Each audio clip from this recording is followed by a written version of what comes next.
성도 여러분, 3일 동안 주님 안에서 평안하셨습니까? 오늘은 3월 25일 수요일입니다. 오늘 수요 신앙 강좌가 있는데요. 우리 미디어와 크리스찬과의 관계에 대한 마지막 시간이 되겠습니다. 여러분 오셔서 많이 참여해 주시고 우리가 이 사순절 기간 동안 계속해서 생각해 온 것처럼 우리가 이 미디어 세상을 어떻게 주님 안에서 살아갈 수 있을 것인가 마무리할 수 있는 그런 귀한 시간 되시기를 바랍니다. 오늘은 마가복음 7장을 통독하게 됩니다. 마가복음 7장은 크게 두 부분으로 나뉘게 되는데요. 먼저 정결법에 대한 논쟁을 다루는 손을 씻는 문제를 두고서 벌어졌던 이 바리새인들과의 논쟁이고요.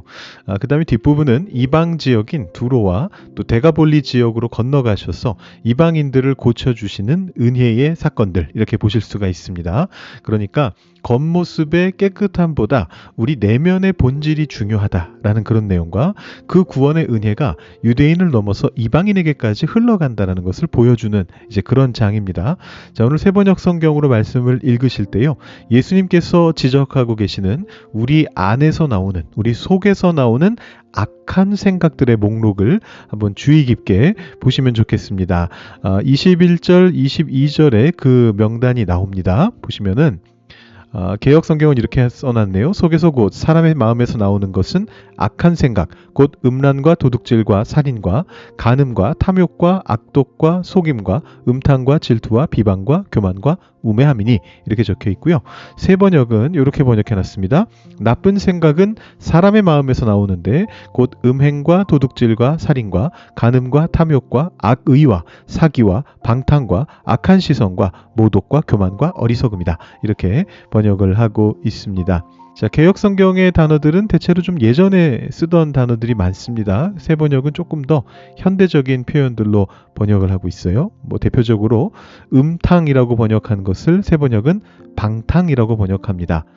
사실 이 단어는 성적인 것들도 물론 포함하는 단어지만 헬라어 원어를 살펴보면 사실은 절제하지 못하고 이것저것 욕심껏 행동하는 것을 말하는 단어입니다. 그래서 사실 음란이라던가 간음이라던가 이런 성적인 죄악이 이미 앞에 나오고 있는데 여기서 또 음란한 음탕이 나오는 건가 생각하실 수 있는데 이 단어는 사실은 좀 더 폭넓은 단어다. 우리가 절제하지 못할 때 쓰는 그런 단어다라는 것을 우리 세번역을 통해서 확인하실 수 있겠고요.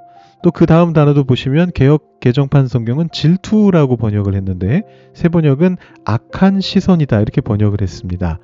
이건 사실은 질투가 조금 더 의역이 된 거고요. 이 악한 시선이 오히려 조금 더 본래 단어에 가깝습니다.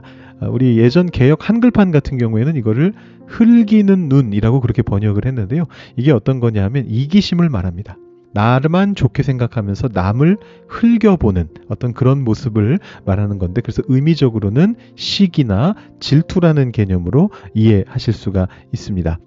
비방이라는 단어는 모독이라고 번역했고 우매함이라는 단어는 어리석음으로 또 그렇게 번역을 했죠.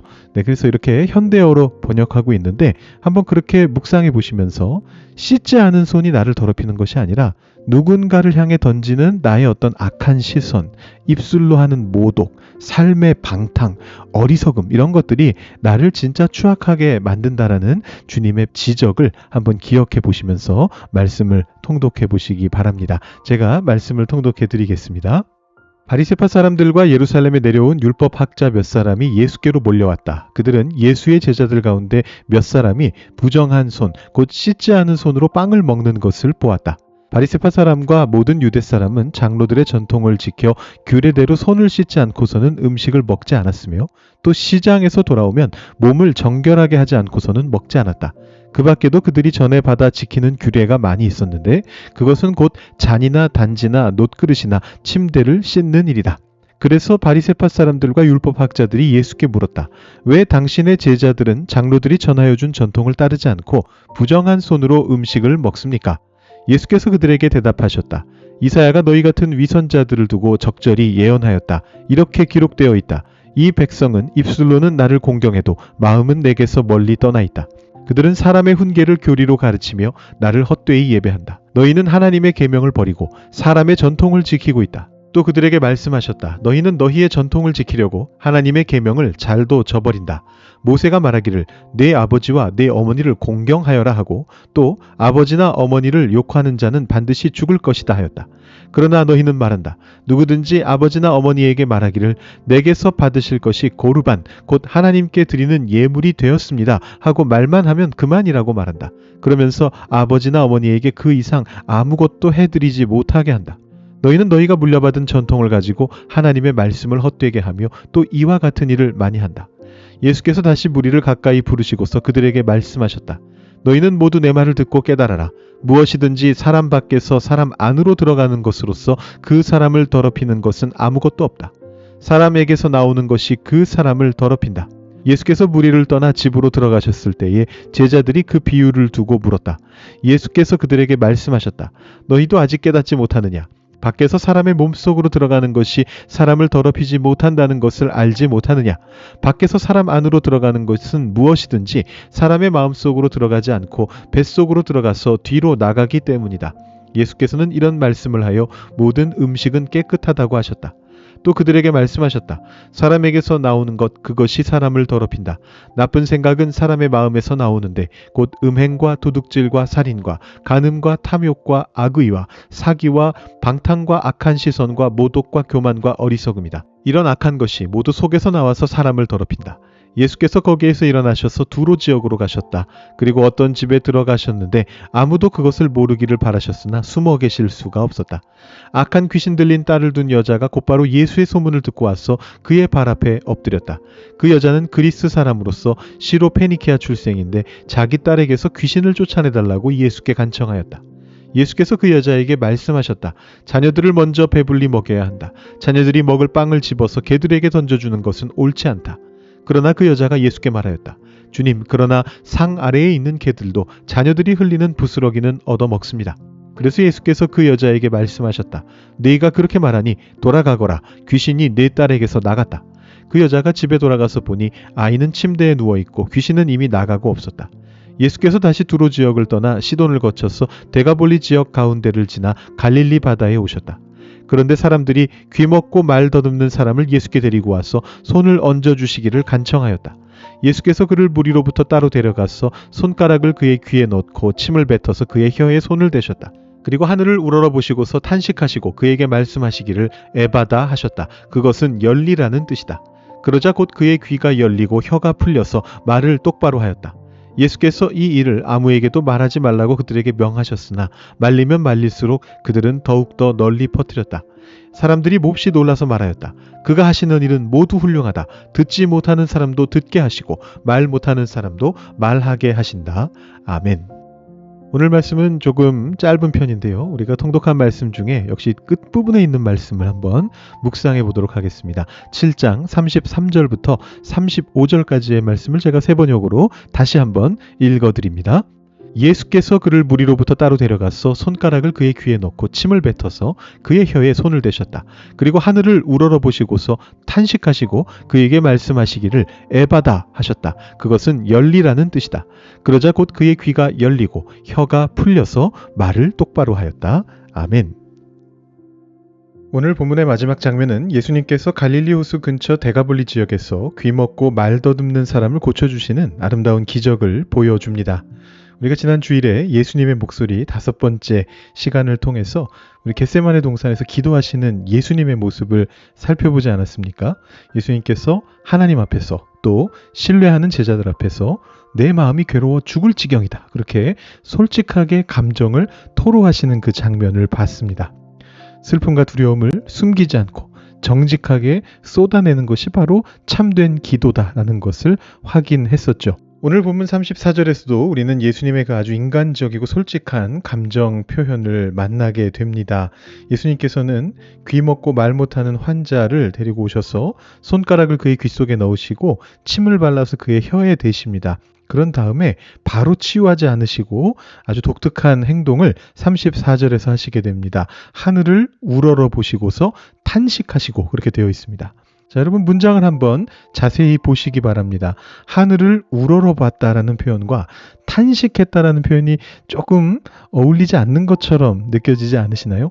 보통 성경에서 하늘을 우러러본다라고 하면 그 뒤에는 하나님의 영광을 찬양하거나 위대한 감사의 기도를 올려드리는 장엄한 어떤 그런 행동이 나올 것 같습니다. 실제로 한 장 앞에 마가복음 6장에서는 예수님께서 오병이어의 사건을 일으키시면서 하늘을 우러러보시고 나서 축사하셨다. 그러니까 이 빵을 bless, 축복하는 그런 행동을 하시는 게 나오죠. 그런데 오늘 이 장면에서는 하늘을 우러러보신 예수님의 입에서 영광의 찬양이 아니라 무거운 탄식이 나왔다라는 것입니다. 공동번역 성경을 보시면 이것을 아예 이렇게 한숨을 내쉬신 다음 이렇게 번역을 했어요. 실감나게 번역을 했는데 여기 사용된 이 헬라어 원어는 신음하다, 한숨 쉬다 그런 뜻을 가지고 있습니다. 예수님께서는 신음과 한숨을 통해서 하나님 앞에 당신의 감정을 솔직하게 말씀하신 거죠. 왜 예수님께서 하늘을 바라보시며 깊은 한숨을 토해내셨을까요? 그것은 그 눈앞에 있는 이 불쌍한 사람의 고통이 너무나도 깊이 다가왔기 때문입니다. 평생 소리를 듣지 못해서 정막 속에 갇혀 살아야 했던 그 답답함, 하고 싶은 말이 있어도 혀가 굳어서 웅얼거릴 수밖에 없었던 그 지독한 소외감, 그 억울함, 그것을 예수님께서 당신의 고통으로 끌어 안으셨던 거죠. 마치 당신의 귀가 막히고 당신의 혀가 굳은 것처럼 하늘을 바라보며 한숨을 토해내신 겁니다. 이것이 바로 주님께서 우리를 사랑하시는 방법입니다. 우리의 아픔을 구경꾼처럼 멀리서 동정하시는 분이 아니세요. 그 상처를 당신의 가슴에 품고 예수님 당신의 가슴에 품고 하늘 아버지를 향해 대신 탄식하고 신음하시는 가장 깊은 완벽한 동일시와 공감을 보여주시는 분이 바로 예수님이십니다. 우리와 함께 신음하며 탄식하시며 우리의 억울함을 풀어주시는 분이 바로 예수님이십니다. 그런 공감 후에 치유가 선포가 됩니다. 바로 에바다라고 하는 단어입니다. 이 단어는 아람어인 것으로 추측이 되는데 그 의미는 열리라라는 그런 의미입니다. 이 명령을 들을 때에 막힌 귀가 열리고 굳은 혀가 풀리는 기적이 일어났습니다. 성도 여러분, 때로는 우리 삶에도 귀가 막힌 것 같고 입이 굳어버린 것 같은 그런 답답한 순간들이 찾아옵니다. 타국 땅에서 살아가면서 답답한 언어의 장벽을 느낄 때가 있죠. 말을 하고 싶어도 말이 안 나오는 그런 순간이 있습니다. 앞이 보이지 않는 여러 가지 문제들이 생겨나가지고 귀가 막힌 사람처럼 살아야 될 때가 있습니다. 얽히고 설킨 인간관계 속에서 누구에게도 말 못할 억울함에 갇혀 있을 때가 있습니다. 그때에 완벽한 기도의 문장을 찾으실 필요가 없습니다. 지난 주일에도 나눴던 것처럼 예수님과 마찬가지로 우리도 탄식하며 신음하며 정직하게 눈물을 흘리며 주님 앞에 진실한 기도로 나아갈 수가 있습니다. 오늘 우리의 그 답답한 가슴에 손을 얹으시는 주님을 떠올리시며 기억하시면서 우리를 대신해서 하늘을 향해 탄식하시며 에바다라고 생명의 말씀을 선포하시는 그 주님을 기억하시면서 나의 탄식을 기도로 바꾸어 주시는 막힌 삶의 문들을 활짝 열어주시는 주님의 짙은 공감과 위로를 경험하시는 하루가 되시기를 주님의 이름으로 축원드립니다. 오늘도 우리 함께 기도하는 시간 가지려고 하는데요. 오늘은 특별히 다음 세대들을 위한 기도를 드리도록 하겠습니다. 특별히 우리 교회 안에 있는 다음 세대를 위해 기도해 주시는데 교회 학교 우리 주니어, 시니어 프라미슬랜드와 GD를 위해서 기도해 주시고요. 청년부를 위해 기도해 주시고 EM을 위해서 기도해 주시고 또 한글 학교를 위해서 기도해 주시고 또 우리 차세대를 위한 사랑의 식탁 열심히 매주 준비하시는 우리 권사님 계십니다. 우리 사랑의 식탁을 위해서도 기도해 주시고 또 올해 중에 새로 우리 영아부가 신설될 예정입니다. 우리 토들러들이 우리 교회에 늘어나고 있는데요. 우리 영아부를 위해서도 함께 기도해 주시면 감사하겠습니다. 우리 다음 세대를 위해서 뜨겁게 기도하시고 여러분들의 개인 기도 제목으로 기도하신 후에 오늘 이 하루를 시작하시기 바랍니다. 기도하겠습니다.